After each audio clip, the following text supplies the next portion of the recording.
ततो विमृशन्ति अमु, ऐसा मन में विचार करती हुई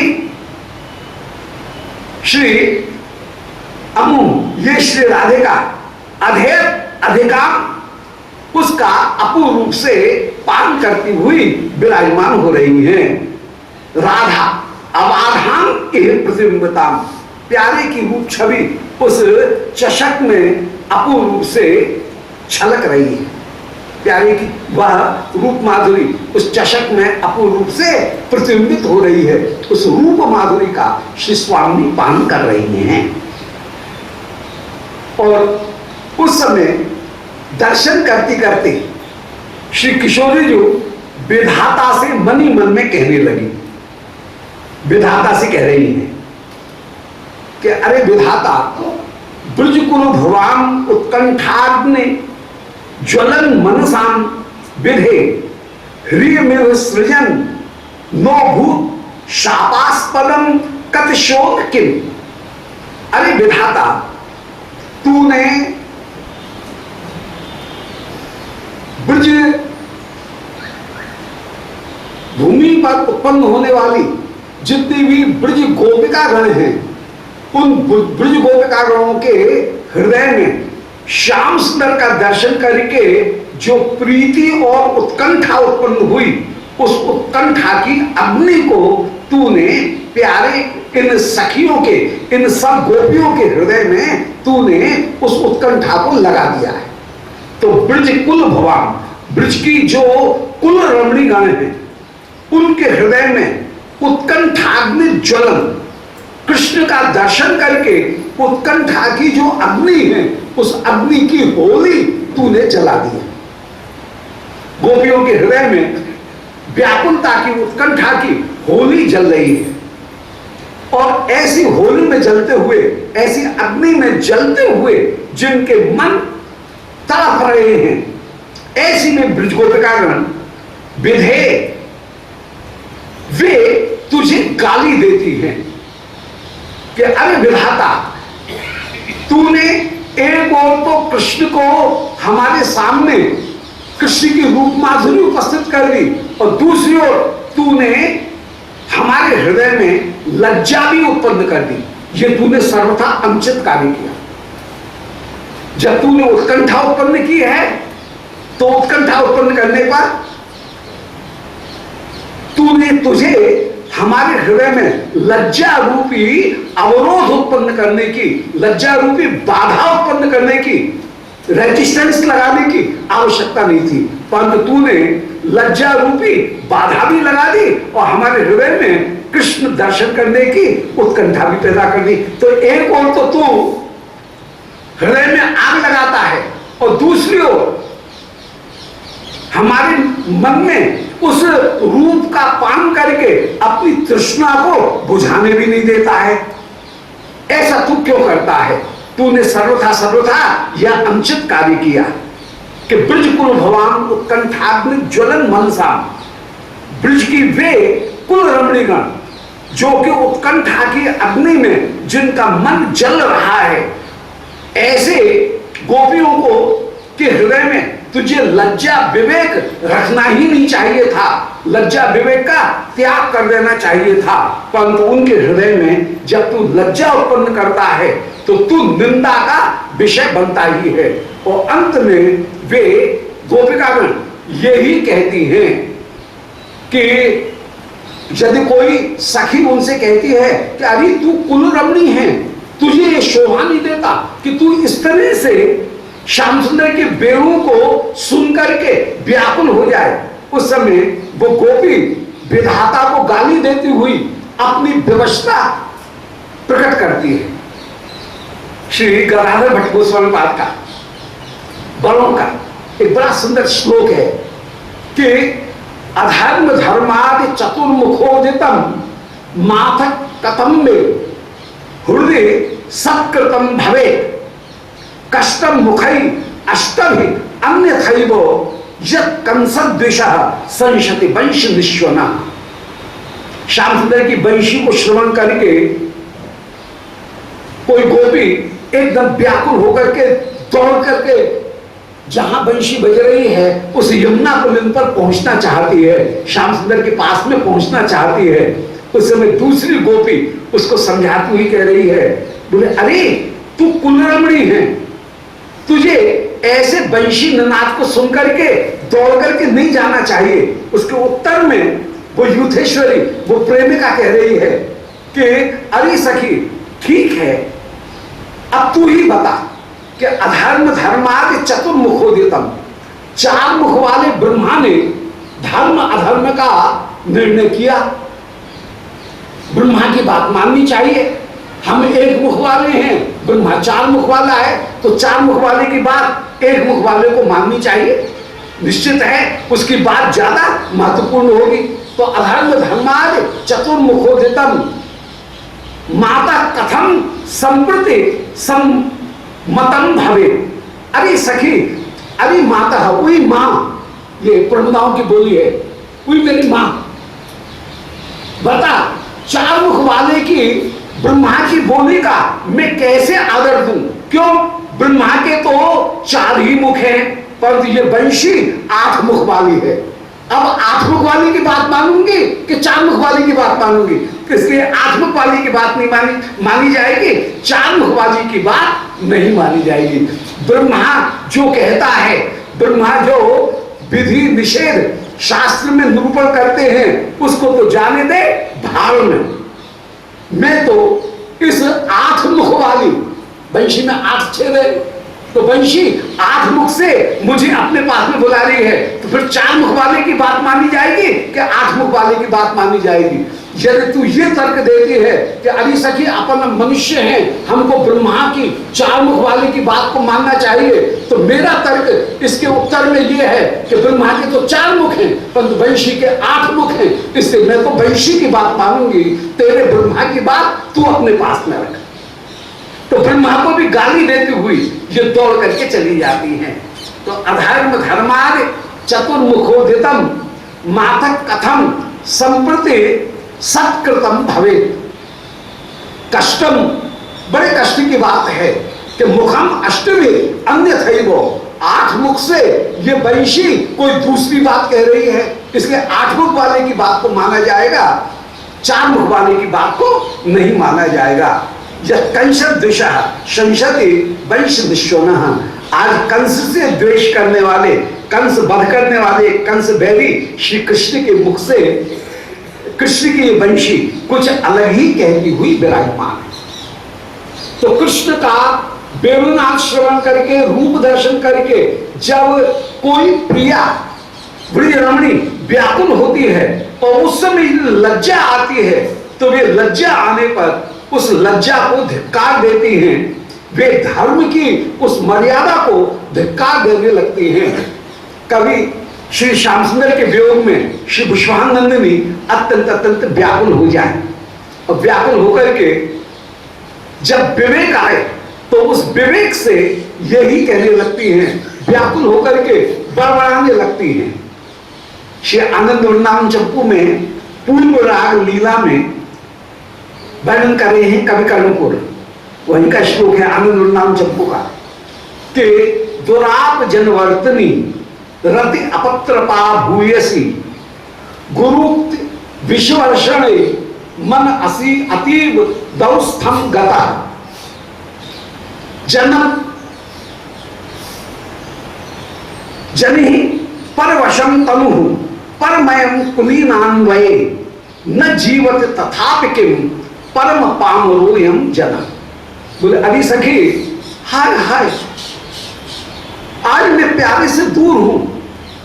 अरे विधाता ने मुझे स्त्री क्यों बनाया? पहले तो स्त्री बनाया, यह एक दोष। नरोत्तम ठाकुर महाशय का पद है, प्रार्थना में कह रहे हैं कि नारी न करो तो विधि। अरे विधाता, तूने मुझे नारी क्यों बना दिया? यदि नारी नहीं होती, अभी दौड़ करके प्यारे के पास में चली जाती, प्यारे के कंठ से सोवल की तरह से लपट जाती, जैसे सोवल उन श्याम सुंदर का आलिंगन कर लेते हैं। यदि मैं नारी नहीं होती तो अभी प्यारे के कंठ का आलिंगन कर लेते। दौड़ करके चली जाती, नारी न करत विधि। यहाँ पर भी कोई भाव कर रहे हैं कि दुराप जनवर्तनी, हाय मेरी पहले तो प्रीति दुराप दुर्लभ उस राजकुमार में हुई, रते अपत्रपा हुई ऐसी। फिर एक दूसरा दोषी आ गया कि मुझ में अपत्रपा लज्जा वो अत्यंत अत्यंत आ गई, मेरा स्वभाव लज्जाशीला हो गया, लज्जाशील नारी का स्वभाव हो गया। ये विधाता ने मुझे ऐसा स्वभाव क्यों दिया। फिर इस पर भी कोण में खा लिए, दोष में दोष ये कि जन परवशम तनु में मेरा जन्म परवश है, क्योंकि नारी को सर्वदा सर्वदा बंधन में, नारी को सर्वदा सर्वदा नियंत्रण में रहना पड़ता है। समाज की व्यवस्था ही ऐसी है कि जनी परवशम, कि मेरा जन्म परवश होकर के रहा।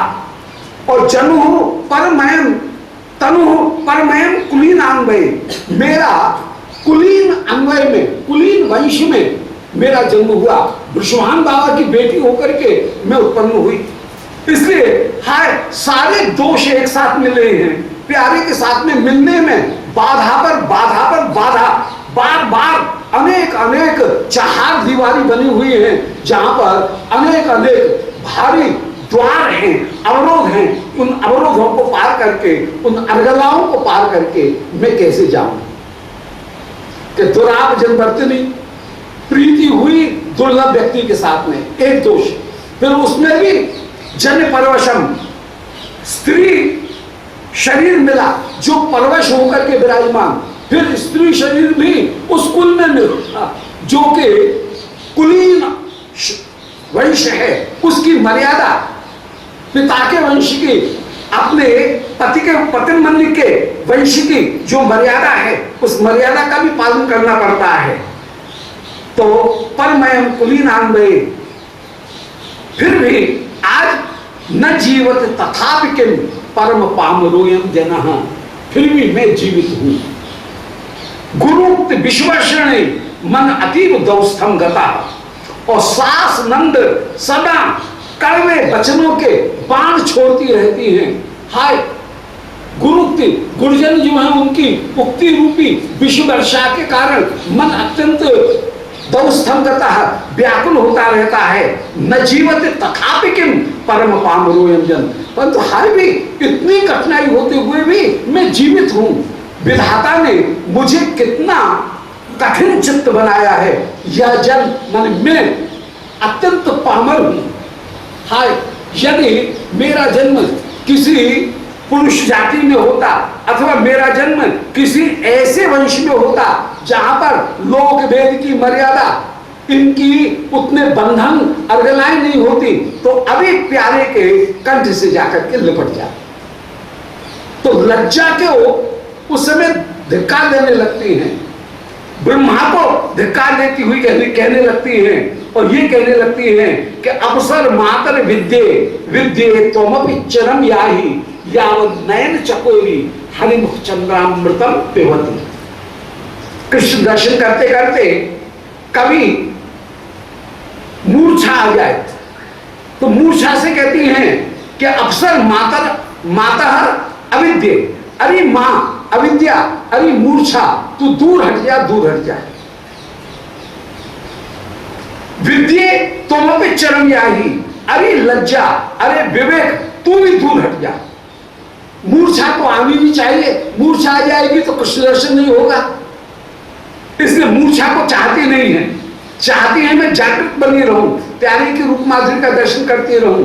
क्योंकि प्रेमाला कभी प्रेमावेश बसे कभू सेवानंद बाधे, प्रेमानंद बसे कभू सेवानंद बाधे, से ही प्रेमानंदे प्रति भक्ते महाक्रोध।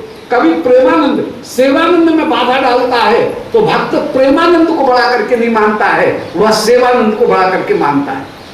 तो प्यारे का दर्शन करते हुए प्रेमानंद में यदि आंखों में आंसू आ जाए, दर्शन बंद हो जाए, तो प्रेमानंद को बढ़ा करके नहीं मानते हैं, बल्कि सेवानंद को बढ़ा करके मानती हैं कि मेरा रूप दर्शन करके प्यारे को सुख मिले, मैं प्यारे का दर्शन करके अपूर्व से आनंदित हूं, उनकी सेवा करूं। तो सेवानंद जो है उसको बड़ा करके मानती हैं, प्रेमानंद को बड़ा करके नहीं मानती हैं।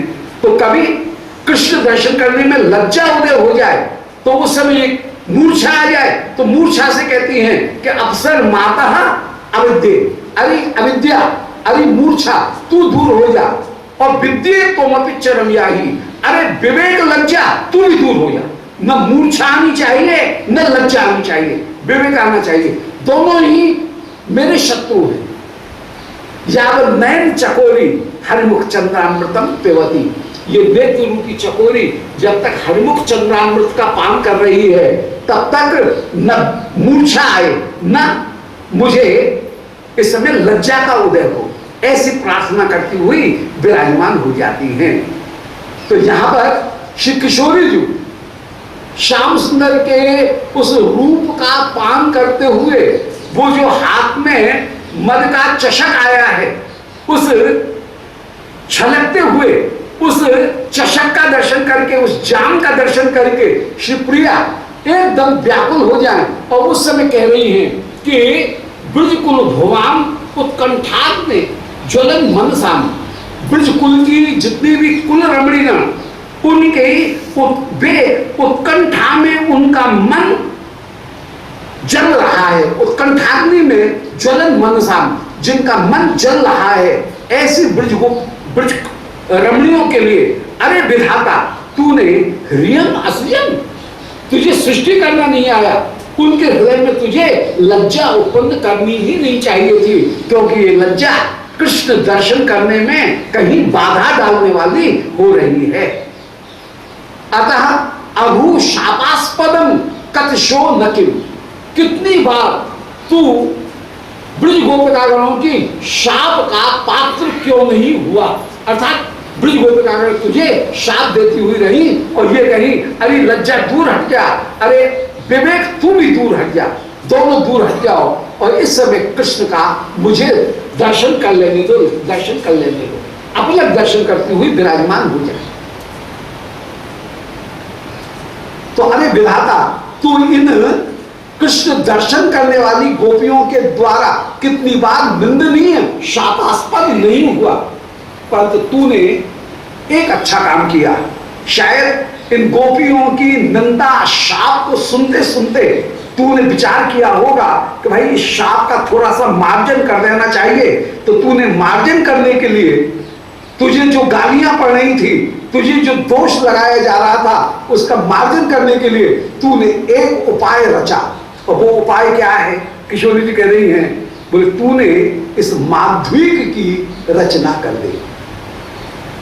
ये जो मधुर रस है, इस मधुर रस की भी तूने रचना कर दी। अब ये मधुर रस ऐसा है कि यदि इदम असुजो माध्विकम, तूने जो माध्विक माने ये जो रस मद रस उत्पन्न किया, तच्चराय निरागसः, अब तू पर्याप्त मात्रा में चिरकाल तक निरागसः सारे दोषों से मुक्त हो गया। तूने ये एक बहुत बढ़िया काम किया कि तूने इस माध्विक की रचना कर दी, क्योंकि इस माध्विक का पान करते हुए, इस मधुरस का पान करते हुए तब नुति शतम कुर्वे, हम गोपिकागण तुझे सैकड़ों सैकड़ों प्रणाम कर रही हैं। ब्रह्मा को प्रणाम कर रही है, कहां को ब्रह्मा को गाली दे रही थी, परंतु जब से तूने इस माध्वी की रचना की है तब से हम तुझे प्रणाम कर रही हैं। क्यों? धन्य थी तो आज हृदय वसा, तू धन्य हुआ ऐसा श्री राधिका सा हृदय को वाचो, अपने मन ही मन में कहने लगे। क्योंकि धन्यवाद किस बात का दिया जा रहा है कि ये प्रमदागण जिस समय श्री वृंदा जी के द्वारा दिए गए मधुर रस का मध्याह्न काल की इस जो बसंत कांत प्रदेश, इसकी मधुकुंज में विराजमान होकर के जब ये मधुरस का पान करेंगी तो इनका विवेक लुप्त हो जाएगा, और विवेक लुप्त होकर के लज्जा दूर हो जाएगी। क्योंकि मद के नशे में लज्जा जब दूर हो जाएगी तो प्यारे का कंठ ग्रहण करती हुई, प्यारे का कंठ ग्रहण करके ये विराजमान होंगी। तो जो लज्जा प्यारे के कंठ को ग्रहण नहीं करने देती थी, यह मधु उस लज्जा को दूर कर देगा। आज निर्लज्ज होकर के, लज्जाहीन होकर के वे प्यारे का स्वयं ग्रहाश्लेष, प्यारे को सुख प्रदान करती हुई विराजमान हो जाएंगे। उस स्वयं ग्रहाश्लेष के कारण अरे विधाता तू प्रशंसनीय होकर के विराजमान हुआ। ये रस की अत्यंत गोपनीय जो अंतरंग स्थिति है, उस अंतरंग स्थिति में ये कहे गए श्री किशोर जी के मनी मन के वचन हैं। इसको विधि ब्रह्मा के जो धर्म अधर्म, उस धर्म अधर्म की दृष्टि से इसको नहीं देखा जा सकता है। ये धर्म अधर्म इन सबकी जो मर्यादा है, उसके ऊपर की जो स्थिति है, रस की अंतरंग आस्वाद की जो स्थिति है, उस लीला की स्थिति में यह रस, ये वचन और यह लीला आगे की वर्णन की गई है। बहुत सावधानी के साथ में श्रवण करने की, और इस लीला से कहीं गलत संदेश ग्रहण नहीं करना चाहिए। गलत संदेश ये समाज को नहीं जाना चाहिए। कोई गलत संदेश नहीं है। यहाँ पर रस की एकदम अंतरंग स्थिति में श्री वृंदावन में जो दिव्य फलों के रस अपने आप टपके हैं, उनको कहीं कलश में भर करके, मधु कलश में भर करके चषकों में श्री वन देवी रूपी मधुवाला श्री प्रियालाल, इन दोनों को उस रस का पान कराती हुई विराजमान, एकदम अंतरंग स्थिति में, रस की स्वसंवेद स्थिति में, ये रस का मधुपान लीला का यहाँ पर कवि श्री विश्वनाथ चक्रवर्ती ये वर्णन कर रहे हैं। दोलारण्याम्ब वंशी हृदय रति पानार्क पूजा लोलो, ये श्री जो मधुपान इत्यादि जो लीला हैं, उनका पान करते हुए, उनका वर्णन करते हुए विराजमान हो रहे हैं।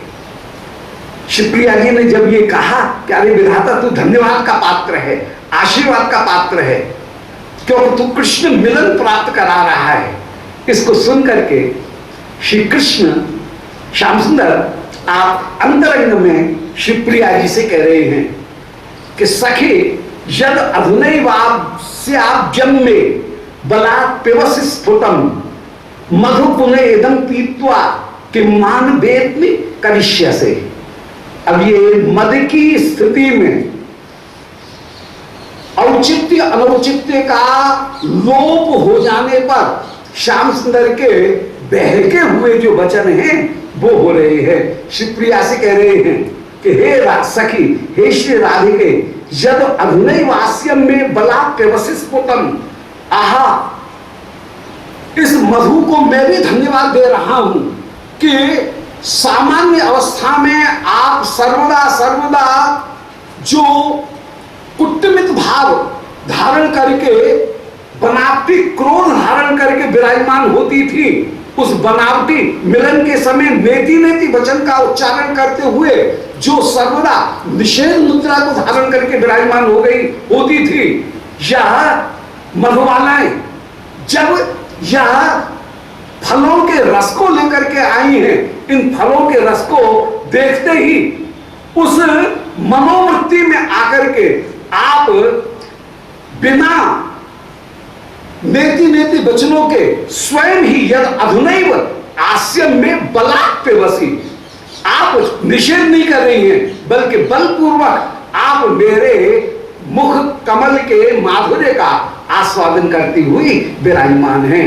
माने लज्जा उनको कहीं दूर से ही तिलोदक प्रदान करके, लज्जा का दूर से ही श्राद्ध करके आज आप स्वयं अपने आश्लेष को मुझे प्रदान करेंगे। एक शब्द का प्रयोग श्री रूप गोस्वामी जी ने किया, वो है स्वयं ग्रहाश्लेष। श्री किशोरी जी बड़ी कठिन की स्थिति में, कभी रस की विफलता की स्थिति में श्याम सुंदर के कंठ को स्वयं ग्रहण करती है। तो स्वयं ग्रहाश्लेष को प्रदान करने में ये मधु कितना सहायक होकर के विराजमान है कि अभी तो आपने इस चषक के रस का पान किया ही नहीं है, उसके पहले ही यद अधुनैव आस्याब्जं में मेरे मुख कमल को बलात् पिबसि स्फुटं, आप बलपूर्वक पान करने के लिए प्रस्तुत हो रही हैं और स्वयं ग्रहाश्लेष मुझे प्रदान कर रही हैं। न जाने मधु पुनः इदम पीत्वा, हे प्रिय, जब आप इस रस का पान कर लोगी तब तो जाने क्या दशा होगी। जब पहले से ये दशा है तो रस का पान करने पर तो जाने क्या दशा होगी। मधु पुनः इदम पीत्वा किम बा वेद में करिष्यति, मुझे पता नहीं, न जानो उस समय क्या करने लग जाओ। अभी से ये दशा है तो आगे जाने क्या होगी। इतनी निगतता कृष्ण, ऐसे श्री श्याम सुंदर ने जिस समय प्रिया से कहा, अब ये श्याम सुंदर का कहना बड़ा गलत था, उचित नहीं था। श्याम सुंदर जैसे कह रहे हैं, वो एक कहावत है ना, अपने पैरों पर खुद को लाड़ी मारना। श्याम सुंदर वही कार्य कर रहे हैं, अपनी हानि स्वयं कर रहे हैं। ऐसा कहकर के श्याम सुंदर ने अपनी हानि स्वयं कर ली, क्योंकि श्री प्रिया में एकाएक लज्जा का उदय हुआ है और लज्जा उदय होने पर प्रिया में अभिन्नता का जो भाव है, अभिन्नता कहते हैं अपने हृदय के वास्तविक भाव को छिपाने का प्रयत्न करना, तो अभिन्नता का जो भाव है वो श्री श्याम सुंदर, श्री किशोरी जी में प्रकट हुआ है। स्वामिनी श्री विश्वानंदिनी में आज वो जो भाव है अभिन्नता का भाव, वो अभिन्नता का भाव प्रकट हुआ है। कि निरंतरता कृष्णेन एताम बुधाए परान्मुखी, लो कृष्ण ने ऐसा कहकर के श्री स्वामी को परान्मुखी बना दिया। स्वामी दूर हट गई। कहां तो श्री श्याम सुंदर से कहीं श्री किशोरी जी धुरी जा रही थी श्याम सुंदर के ऊपर, परंतु अब श्री प्रिया श्याम सुंदर के इन वचनों को सुनकर के स्वयं कुछ खिसक करके दूर होकर के विराजमान हो गई हैं। ताम विधाय परान्मुखी, श्री प्रिया परान्मुखी हो गई। मधु मधुरिमा एव असौ तात्कालिक किम अपास्यतः, उस समय उस मधु ने बहुत बड़ी सेवा की। श्री मुकुंज मंदिर में जितनी भी वस्तुएं हैं वे सबकी सब सखी होकर के विराजमान। जैसे प्रारंभ में निवेदन कराए हैं, रसिकजनों ने कृपा करके आदेश प्रदान किया। सखी 4 प्रकार की, अंतर्गता, अग्रवर्तिनी, अंग संगनी और उभय संगनी। यहां पर उभय संगनी जो सखी है, मधु का जो प्याला है, वो चषक क्या है, वो है उभय संगनी सखी। आज उस उभय संगनी सखी ने बड़ी भारी सेवा कर दी। उभय संगनी इसलिए कि एक प्याला है, उसमें श्री प्रिया भी मधुपान करेंगे और श्री श्याम सुंदर भी मधुपान करेंगे। शैया उभय संगनी सखी है, छत्र उभय संगनी सखी है, दर्पण उभय संगनी सखी है, ऐसे ही चषक वो उभय संगनी सखी है। जो कोई पात्र नहीं है, निकुंज की ये सारी वस्तुएं दिव्य होकर के विराजमान। सखी ही अमित रूप धारण कर अमित प्रकार से अमित सेवा करती हैं। इस वाक्य को हमेशा याद रखना चाहिए इस कथा को सुनने के लिए। कथा सुनते समय बड़ों के वचन है, ये महावाणी जी के वचन है, रसकों के वचन है कि अमित रूप धारण करके सखीगण अमित सेवा अमित प्रकार से करती हैं। ये परिभाषा वचन है जो पूरे शास्त्र को नियमित करेगा। तो जो सखी हैं वो ही मानो प्याला बन गई, अमित रूप धारण कर लिया, फिर अमित प्रकार से अनेक प्रकार से अमित सेवा करती हुई विराजमान। ये नहीं है कि किसी एक सखी की एक ही सेवा है। तांबुल भक्तों ललता, तो ललता जी केवल तांबुल ही देंगी और कोई चीज नहीं देंगी, ऐसा नहीं है। सब सखी सब सेवा अमित रूप धारण करके करती हैं। और मानो आज वे ही श्री ललता, वे ही श्री विशाखा मानो चषक बन करके श्री प्रियालाल इनकी सेवा करती हुई विराजमान हैं। तो जब श्री श्याम सुंदर ने अपना नुकसान स्वयं किया, श्री प्रिया जो धुरन प्राप्त कर रही थी श्याम सुंदर के बोलने से कि प्रिय आप अपने आप ही बिना प्रयत्न के ही इस चषक को सामने देख करके मेरी तरफ ढोल रही हो, जब इसका पान करोगी तब तो जाने क्या होगा। ये सुनते ही श्री प्रिया में संकोच आ गया और प्रिया दूर हो गई। परंतु उस चषक ने बहुत बड़ा काम किया कि उस चषक में श्री प्रिया लाल दोनों को आकर्षित करके, और सखीरण जो है उन सखीरणों ने भी उस चषक को थोड़ा थोड़ा श्री प्रिया लाल इन दोनों के अधरों से जिस समय छुआया, तो उस समय छुआते ही श्री प्रिया तात्कालिकम, प्रिया में जो परांमुखता आई वो परांमुखता केवल तात्कालिक परांमुखता आई, सार्वकालिक परांमुखता नहीं आई। कुछ देर के लिए परांमुखता आई तो मधुरमा, उस मधु की जो मधुरमा है उस मधुरमा में ही तात्कालिक किम अपास्यतो, उस परांमुखता को अपास्यतो माने दूर कर दिया। तत्वतः श्री प्रिया जो उस चषक को ग्रहण करती हुई विराजमान है, वो क्यों? क्योंकि चषक में प्यारे की रूप माधुरी